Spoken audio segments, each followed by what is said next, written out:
Welcome to Whatever It Takes, a show dedicated to small businesses across Australia, where we talk about all amazing tips and tricks to help your business scale and grow. On the odd occasion, we actually have the opportunity of having subject matter experts in the discussions with us. And today, I'm graced and blessed to have Lord Mayor Martin Zaiter join us today, who's going to be talking about his involvement in the City of Parramatta and the bright future ahead.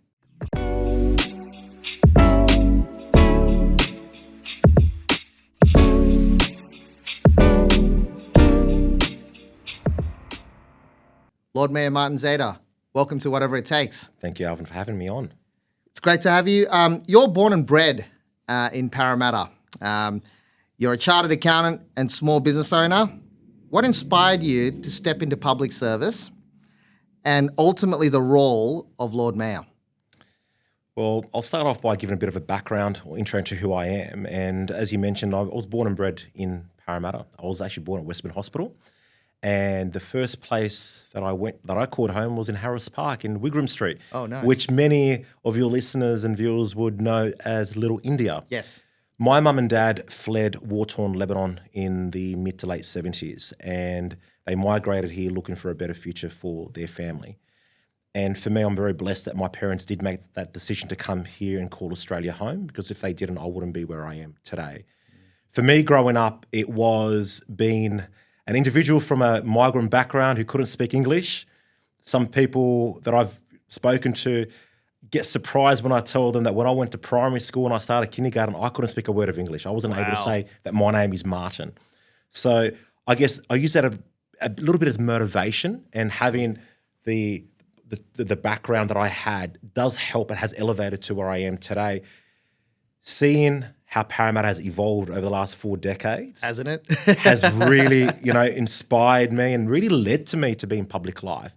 Seeing how open the community was to my mum and dad when they came here, and how they opened up their arms and welcomed them, really wanted me, or gave me that motivation to give back. Right. And some people always ask me, why are you involved? Well, it's purely because I believe in a hand up, not a handout. I believe in smaller government. I believe in the rights of the individual. I believe in small business and entrepreneurship. And I feel that with those beliefs and values, the best way is actually to be involved, to be in the tent 100%. and ensure that you are then pushing those values. So, the question can be answered in many ways, but, ultimately this great country of ours, we are the lucky country, has given me and my family so much opportunity.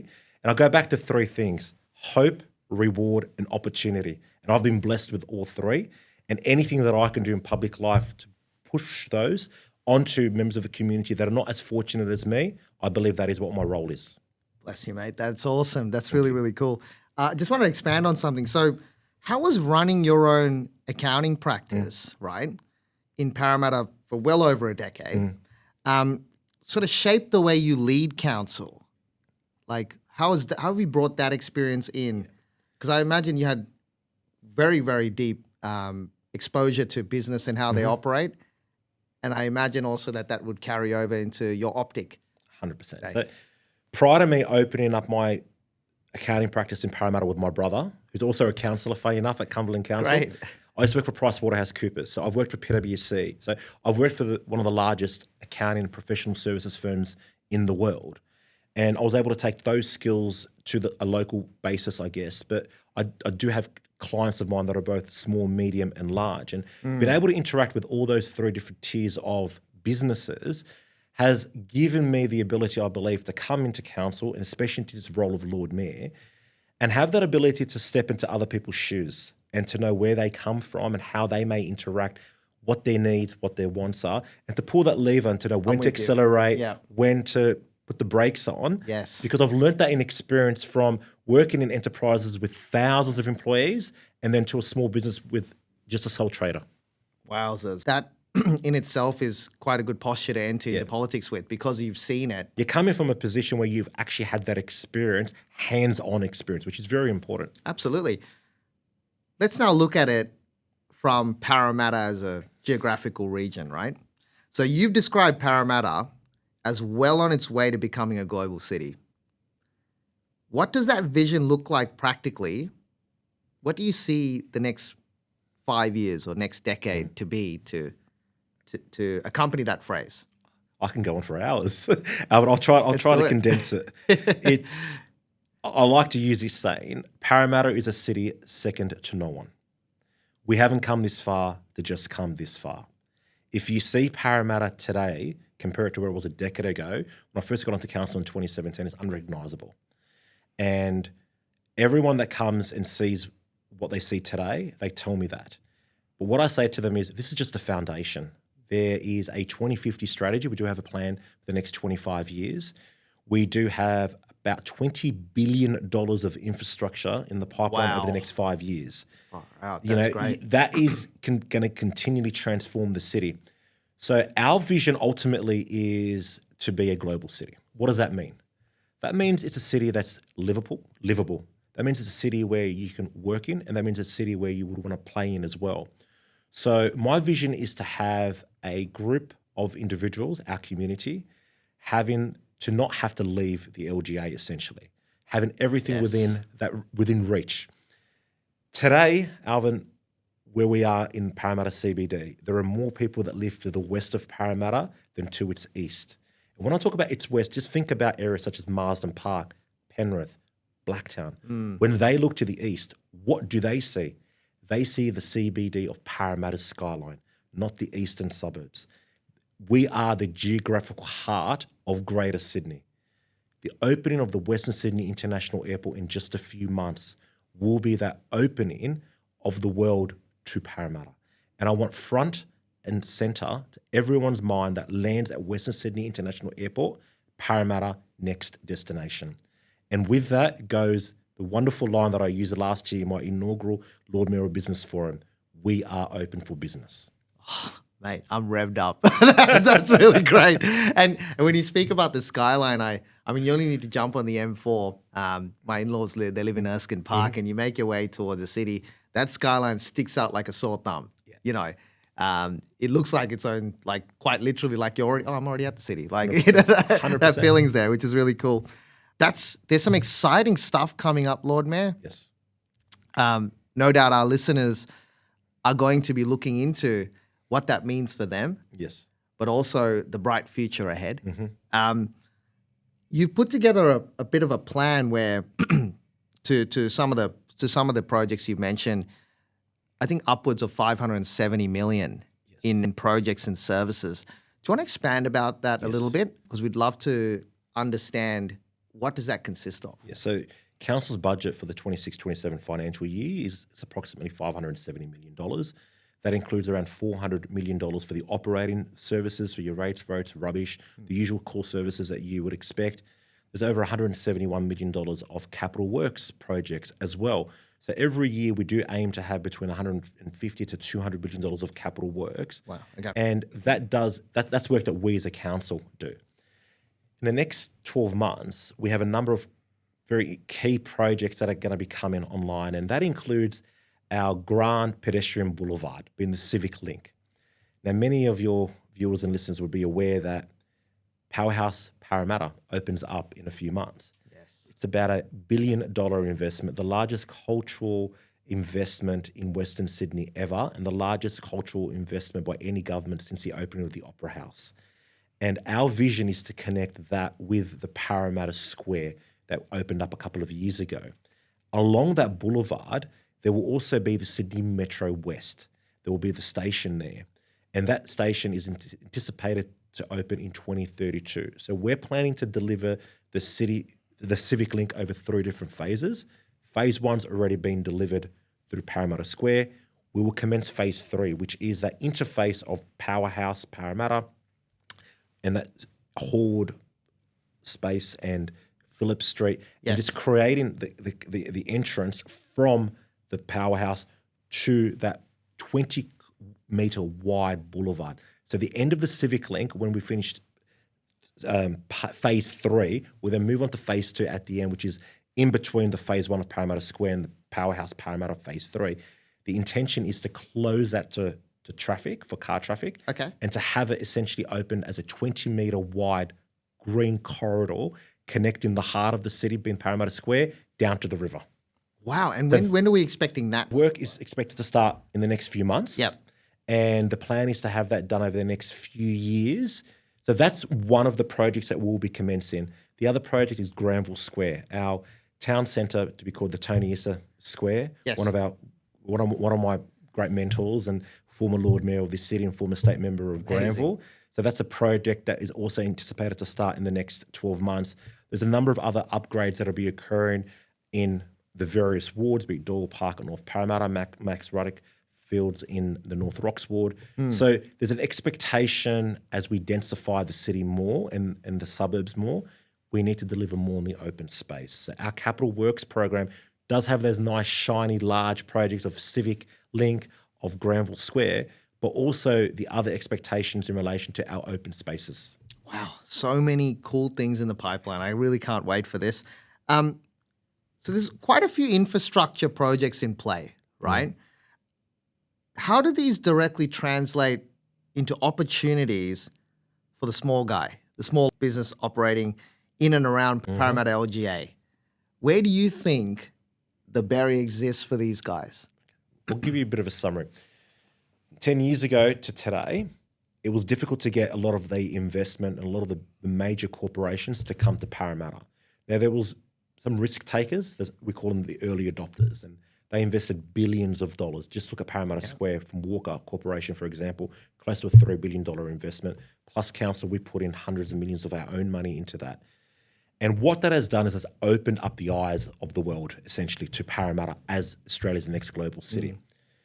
You have got Parramatta Light Rail 1, Stage 1, that opened up just over a year ago.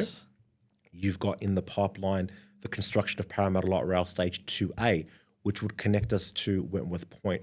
You've got Sydney West Metro that is going to be a game changer, essentially. That's going to mean that you will get from Parramatta to Sydney in 20 to 25 minutes. Let's go. So just imagine that. That's great. So going back to the earlier point that I made, where you've got more people that live to the west of Parramatta than to its east, we have one of the youngest populations as well. We've got 23% of our population aged under 20. We have a median age of 35 compared to the median age of the state of 39. We have some of the brightest minds and most creative individuals that live here in Parramatta. So the front and center is the people. So for any business looking here, you got the connectivity from a transport perspective. But more importantly, what do you need to operate your business? You need personnel. You need people. Yes, we have such a vibrant community. And what we are doing is we're trying to make Parramatta attractive for more of those individuals to come and live, work and play here. So I've touched a little bit on our connectivity. I'll now touch onto our cultural plans here in Parramatta. In the next 12 months also, we have our plans to progress the redevelopment of the Riverside Theatres as well. It's going to be a 1,500-seat Broadway theatre, which will be attracting acts from all over the world. Think Broadway in New York. It's going to be great to bring that here because I know me and my wife have even gone to. We've got to go out to the city. 100%. Right? With the growing population here and the interest around arts and entertainment, I'm a little bit selfishly excited about that. So that's going to be great. We're going to progress that in the next 12 months. And that is going to be also another attractor because people know Riverside, imagine this, Riverside Theatres, Powerhouse Parramatta, 5+ hotels that are 5-star that are currently being developed in Parramatta. Think the Marriott, think Intercontinental, think QT, think Crown Plaza, right? So when you marry all that up with the opening of Western Sydney International Airport with 10 million visitors on your doorstep nationally and internationally, Combank Stadium in the heart of the CBD, then you've got Sydney Olympic Park with Stadium Australia. Like just think about all of those. And then from a cultural perspective, think East Street. Think about all those amazing eateries at East Street. Think Little India. Think Centenary Square. Think about Parramatta Square and all the eateries that we have there. Like seriously, what more could you want? Yeah, it's about to get busy. And I think these next, from me personally looking outward in, it's exciting to be in business right now. Right? I own a digital marketing agency just on 32 Smith Street. Yeah. So we're in the QBE building. I literally have seen this powerhouse develop to what it is today. It's exciting for the business owner. I think it's exciting for families, for, the smaller families that live here. Interesting on that point, what is the age group of people that you're seeing in our growing city versus others? Because I know we had an offline conversation around that age group of 30 to 30 plus. Our median age is 35. Yes. The median age of the Greater Sydney is 37. The median age of the state is 39. So we do have a lower age or medium age. And that, to me, tells me that we are attracting our youth. We are attracting a younger audience to Parramatta. But I think it's also important for everyone to understand that Parramatta is not just about its CBD. It is also about our suburbs.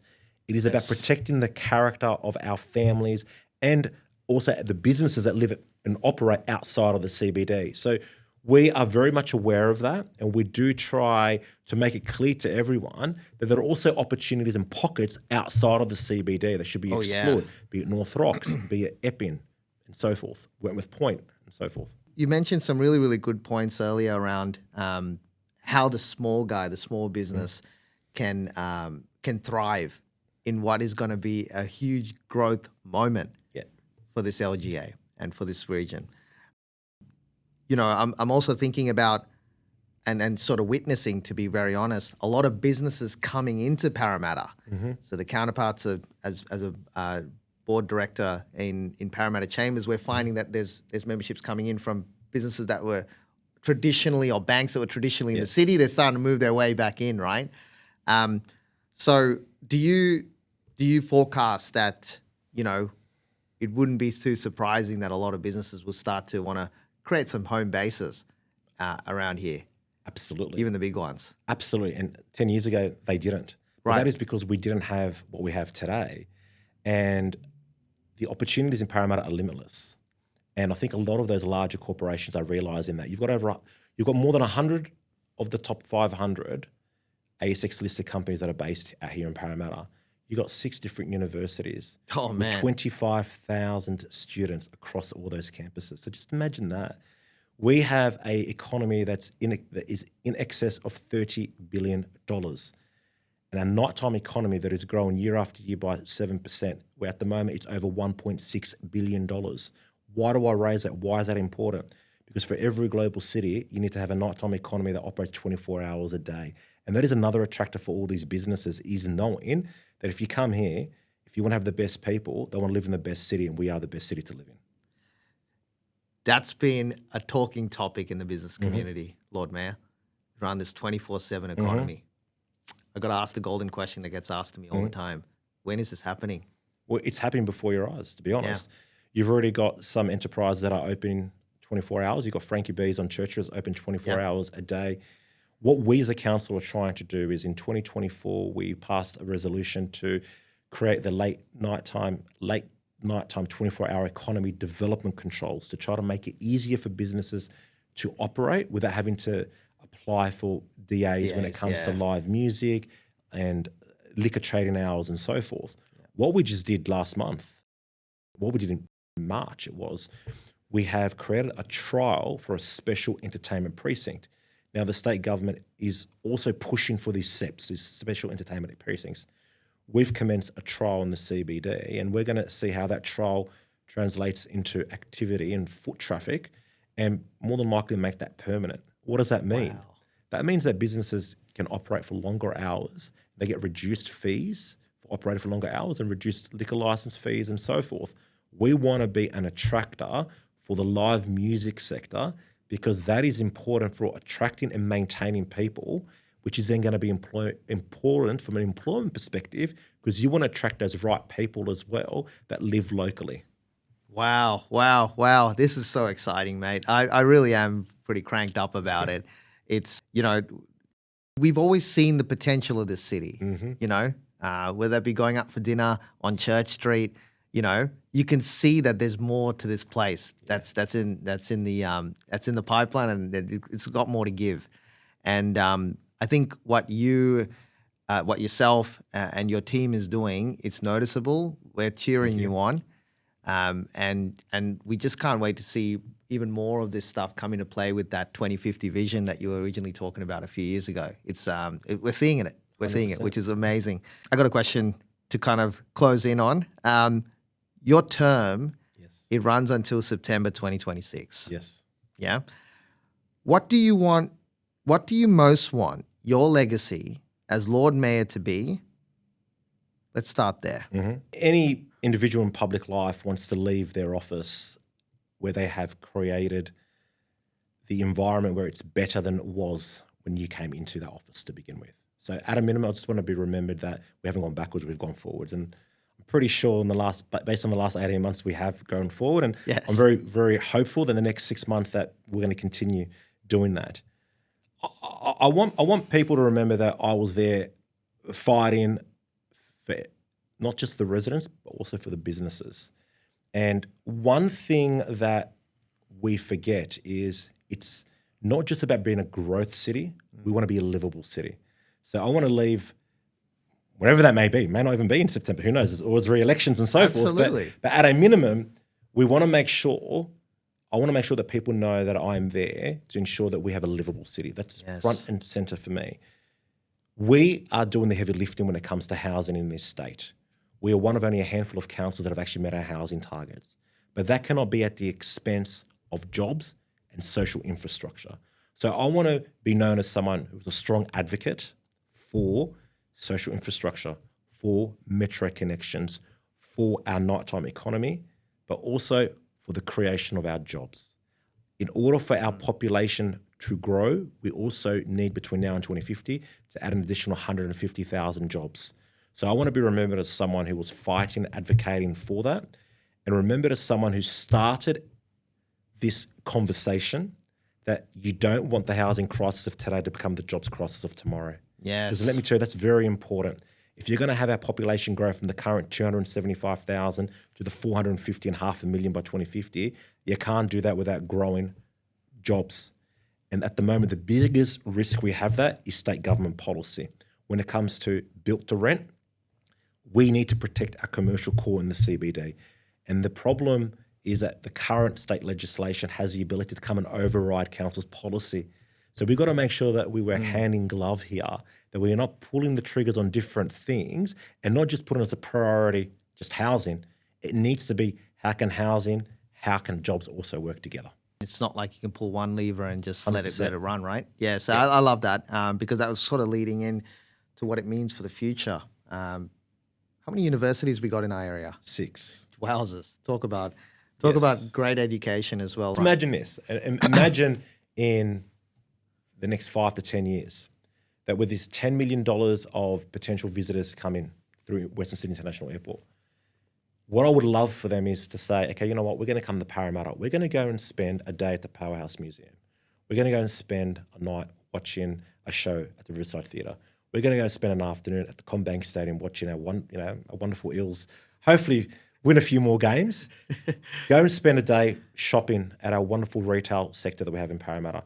And in the evenings, enjoy all the eateries that we have in Centenary Square, in Parramatta Square, Yes. in East Street, in Little India.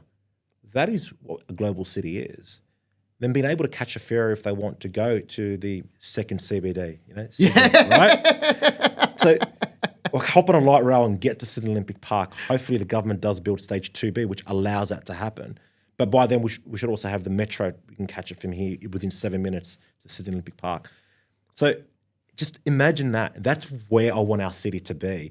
I want when people are flying and landing either at Mascot Airport or landing at WSI, Parramatta is our next stop. Just like a lot of our people here want to travel and go to Europe or go and travel to America, I want the reverse. I want them to come and travel to Parramatta. But I also want our people that live nationally, domestically, to come to Parramatta.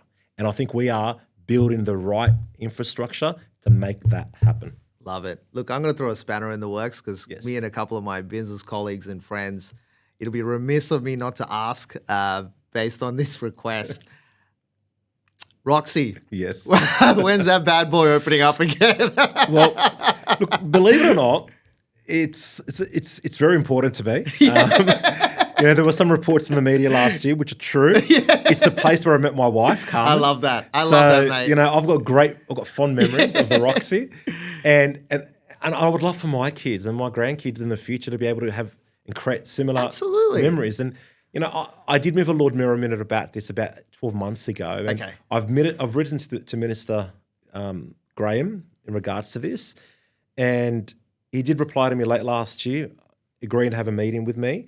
Now, before the last state election, there was a commitment from the current state member when she was a candidate that there'll be a business case when it comes to the Roxy. Now, it is my understanding that that business case has been given to the government and has not been shared with the public. Okay. So I think it's very important that the public is aware of the business case, understand what the barriers, what your opportunities are, because it's an institution that I strongly believe needs to come back to Parramatta. I think the posture of, from a business perspective, as to why this is being inquired into, with this 24/7 economy, we need a nightlife here. Yep. That forms part of the economy, Lord Mayor. Absolutely. Right? And it was iconic, right? You date back 15, 20 years ago, it was known. Yeah. So I think as part of this shift, that's probably where a lot of us, early onsets of midlife crisis are coming from, because we remember what that looks like. Right? I'll just tell you a few things that are coming online from a nightlife perspective. You got Parramatta Live, the Parramatta Leagues Club, a $350 million redevelopment of their site, and they want to activate their property as well to have that interaction when it comes from a nightlife perspective. You've got the old Westpac building, the Westpac Bank on Church Street. That has been created to a 3-level jazz bar. They'll be open up in the next 12 months, right? Yeah. You've got Albion that is moving from the current premises to Smith Street, I believe. Yeah. So there are live options that are coming. You've also got the Marriott Hotel that's been built on the southern side of the CBD on the corner of Church Street and Great Western Highway. They're going to have their own precinct over there. That's the 5-star hotel. They're going to have their own restaurants. They're going to have their own bar as well over there. You've got the current Park Royal. You've got all these options that are currently live. But 100%, a Roxy would completely elevate that to another level. Oh, spoiler alert, it would. I can see it. I can see, even from a commerce perspective, there's a lot of smaller businesses that could supplement that opening, if you get my drift. It would be really, really great. The Metro site is right behind it. Oh, come So on. imagine. It's a no-brainer. I can see. Open the Roxy. Opening. People from the city will come to Parramatta in 20 minutes to enjoy the Roxy. I'm telling you. It's going to happen. It was pumping in the 90s and Correct. the 2000s. It'll Correct. pump again. Absolutely. It really is a blessing having you on our show, speaking to our viewers. You have so much knowledge, and if I may just outwardly put it out there, you're very approachable. Thank you. I think that makes a lot of confidence for a lot of business owners. You've answered a lot of the questions that have been sent in through to us, and mate, we're excited for the bright future ahead of Parramatta. We all are. I'm seated here. I'm a little bit involved with the small business community, and even for me in my own business ventures, I have every little bit of excitement to see how I can forward my plans to be part of something bigger than our own business and do something bigger for others. So, mate, you're inspiring. Thank you. Thank you for being you. We're Thanks for the cheering you guys on, It's fun. and I enjoyed it's it. gonna be great fun. And hopefully we can do this again. Thank you, Lord Mayor. Absolutely. Thank you very much. Thank you.